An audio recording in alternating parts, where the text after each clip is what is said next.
นี่เป็นทางเยอะมาแต่ลักสาวเลี้ยวขวาเข้าไปเลยนี่ก็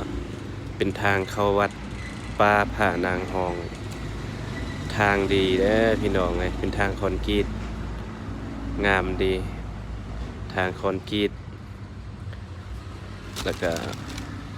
โอ้เบิ่งทีวีไปนี่เป็นภาพวิวงามดีเลี้ยวซ้ายขึ้นไปเลยขึ้นเทิงเลย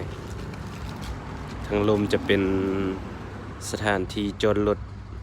แต่ว่าช่วงนี้มันบ่มีคนบ่มีแขกมาแล้วก็ขึ้นไปจอดอยู่เทิงเลยมามื้อนี้ก็มาเฮ็ดเพล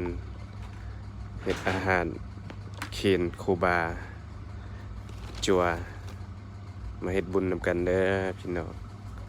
นี่วิวก็เลยมาถ่ายรูปกับพระเจ้าทันใจขอเพิ่งบุญบารมีนำเพิ่นจวนหน่อย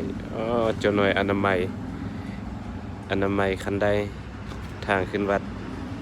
นี่ก็เป็นทางขึ้นวัดอีกทางหนึ่งถ้าขี่ซื้อมาจะเป็นเส้นนี้เลยขี่ซื้อมาจะขึ้นมาเป็นเส้นนี้เลยเมื่อกี้เลี้ยวซ้ายแล้วขึ้นมาจอดถึงใดถ้าขี่ซื้อมาจะได้